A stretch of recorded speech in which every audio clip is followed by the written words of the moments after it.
ये क्या हो रहा है? Luffy is playing with Kizaru and Saturn. One Piece का एक नया चैप्टर आ चुका है। इसमें हमें लूफी के पावर्स एंड एबिलिटीज का पीक देखने को मिलने वाला है। चैप्टर का नाम है अटेंशन वर्ल्ड और ये स्टार्ट होता है कैरिबू से। जी हाँ, आई थिंक कि वानो के बाद हमें वो अब जाकर दिख रहा है और वो भी पायरेट आइलैंड ब्लैकबेर्ड के बेस पे।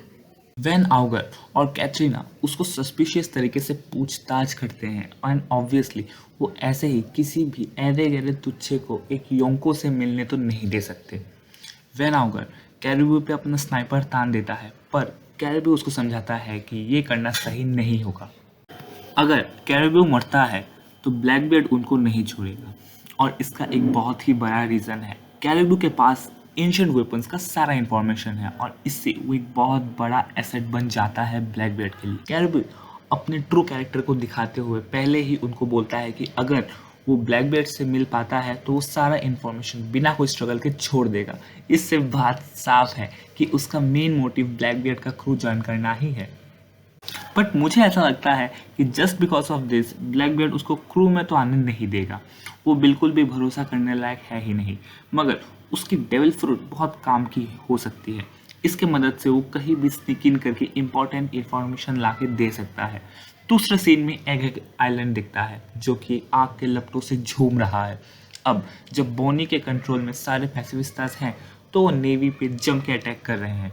इससे नेवी के शिप्स को पीछे रखना पड़ रहा है। नेवी वाइस एडमिरल्स के लिए एक बहुत ही बड़ा सिरदर्द बनता जा रहा है। वहीं पे पैसिफिस्तास का शेयर नंबर उनके लिए एक बहुत ही बड़ा फ्रस्ट्रेटिंग मैटर है क्योंकि अगर वो चाहे भी तो पैसिफिस्तास का कुछ भी उखाड़ नहीं सकते।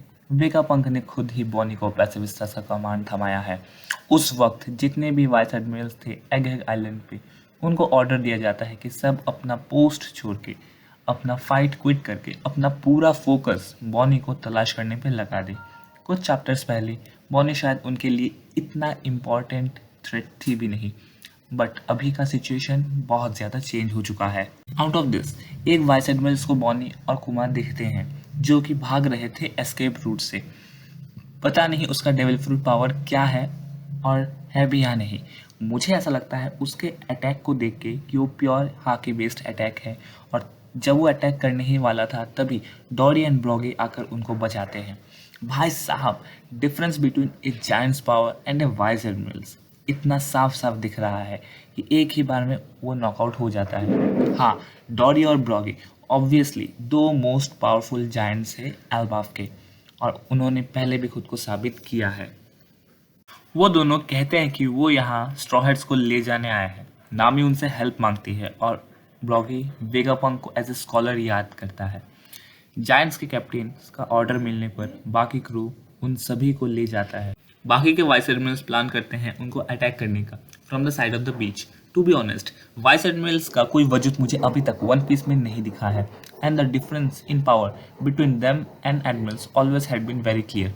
जायंट्स को देखकर उनमें से एक वाइस एडमिरल साउल को मेंशन करती है जिसको वो रिपोर्ट करती थी तकरीबन 20 साल पहले।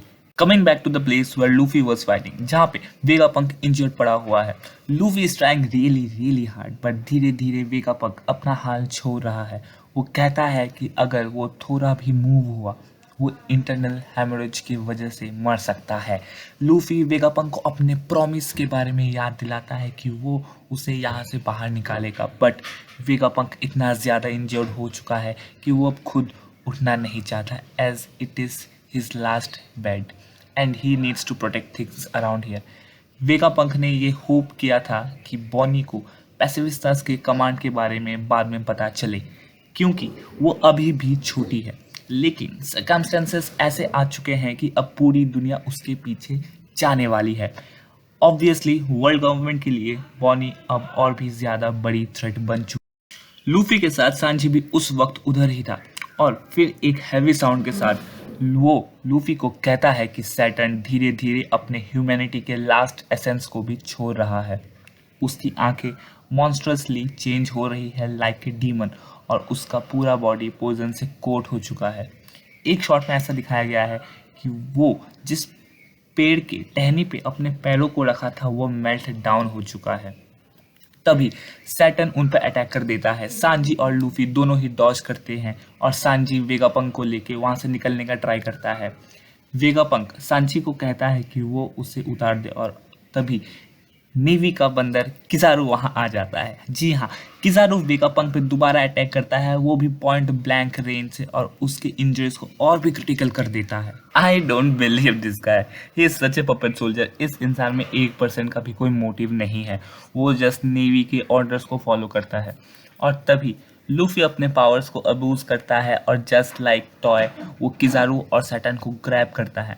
मैंने अभी तक वन पीस के किसी भी चैप्टर में इस लेवल का बुलिंग नहीं देखा है जो अभी लूफी, किजारू और सैटर्न दोनों के साथ कर रहा है। Like they are the leader of the government और उनके साथ ऐसा ट्रीटमेंट किया जा रहा है मानो दे आर नथिंग। पिछले काफ़ी टाइम में हमने खुद रेडिट में देखा है कि कुछ लोगों को लूफी का फिफ्थ गियर काफ़ी फनी, काफ़ी फंकी और कार्टूनी लगता है। आई मीन हाँ, when ever he uses the fifth gear he loves, but यहाँ हमें नीका नीका फ्रूट का पीक देखने को मिल रहा है और इस पेज को देखकर कोई मना भी कैसे कर सकता है। लूफी इस वक्त बहुत ज़्यादा सीरियस है और जब कभी भी लूफी के फ्रेंड्स को चोट दिया गया है, that moment had been the ultimate motivation for him in this One Piece journey. चाहे उसके सामने कितना भी बड़ा कोई थ्रेट क्यों ना हो, जितना भी बड़ा 30 मार्क क्यों ना हो, उससे उसको कुछ भी फर्क नहीं पड़ता। आखिर के पेज में वेगापंक ट्रांसमीटर स्नेल के जरिए एक ब्रॉडकास्ट करता है कि he is going to tell the truth about this world. Egghead arc लगभग खत्म होने की तरफ बढ़ रहा है और हमारे स्ट्रॉ हेड बहुत ही जल्द एल्बाफ की तरफ निकलने वाले हैं। बट खत्म करने से पहले ओडा चचा एक से बढ़कर एक बड़ा इवेंट दिखा रहा है।